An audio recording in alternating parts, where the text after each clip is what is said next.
Hello friends, welcome to my channel. Friends, మీరు చూస్తున్నారు techno Telugu YouTube channel.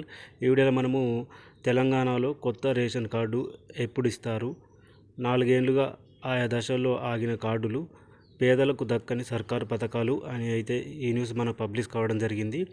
మనకు 4 ఏళ్ళ నుంచి కొత్త రేషన్ కార్డులు అయితే ఇవ్వలేదు. అసలు చాలామంది అయితే అప్లై చేసుకున్నారు, వారి కార్డులు ఆయా దశల్లో ఆగిపోయాయి.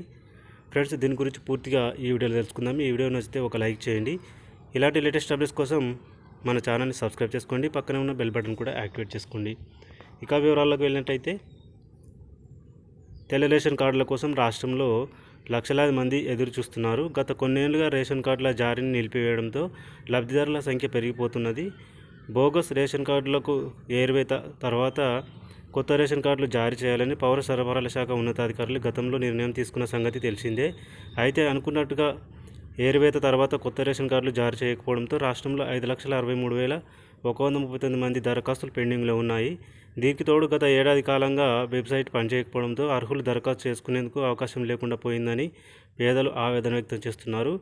దీంతో దాదాపు 10 లక్షల మంది సబ్సిడీ బియ్యం తదితర పథకాలను నోచుకోలేకపోతున్నారు.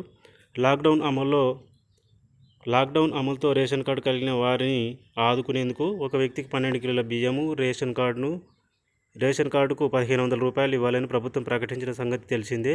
దీంతో రేషన్ కార్డు లేని పేదలు ఆందోళనకు గురవుతున్నారు. ఇప్పటికైనా అధికారులు దరఖాస్తులను పరిశీలించి వెంటనే రేషన్ కార్డులు జారీ చేయాలని డిమాండ్ చేస్తున్నారు. కొత్త రేషన్ కార్డులు జారీ అయితే దాదాపు 40 నుంచి 50 లక్షల మంది వరకు లబ్ధి పొందుతారని అంచనా.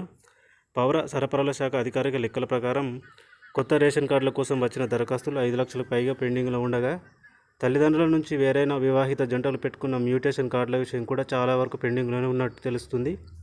మరోవైపు కొత్తగా దరఖాస్తు చేసుకునేందుకు ఏడాది కాలంగా వెబ్సైట్ అందుబాటులోకి రావడం లేదని అర్హులైన పేదలు చెబుతున్నారు. ఇలా దరఖాస్తు చేసుకోలేని వారి సంఖ్య కూడా లక్షల్లోనే ఉంటుందని సమాచారం.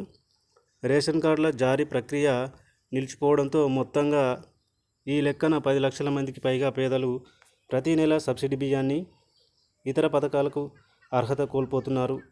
లాక్డౌన్ అమల్లో ఉండడంతో వీరి కష్టాలు రెట్టింపయ్యాయి.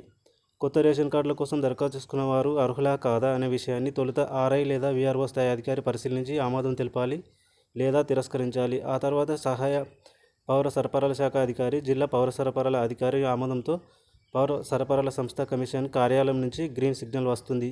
ఈ ప్రక్రియను 30 రోజుల్లో పూర్తి చేసి అర్హులకు 90 రోజుల్లో కార్డు జారీ చేయాలని సర్కారు నిబంధనలు చెబుతున్నాయి. నకిలీ రేషన్ కార్డులు ఎక్కువగా ఉన్నాయని, వాటిని ముందుగా ఏరివేయాలని ప్రభుత్వం తీసుకున్న నిర్ణయంతో బ్రేక్ పడింది. ఏరివేత తర్వాత కొత్త రేషన్ కార్డులను జారీ చేయలేదు. 2018 డిసెంబర్ తర్వాత వరుస ఎన్నికలు రాగా ఆ తర్వాత కొత్త రేషన్ కార్డుల జారీ ఉంటుందని భావించారు. అయితే ఇప్పటి వరకు రేషన్ కార్డుల గురించి పట్టించుకోకపోవడంతో పేదలు ఆందోళన చెందుతున్నారు. ఇప్పటికైనా ప్రభుత్వం రేషన్ కార్డులు ఇచ్చి ఆదుకోవాలని వారు వినతి చేస్తున్నారు.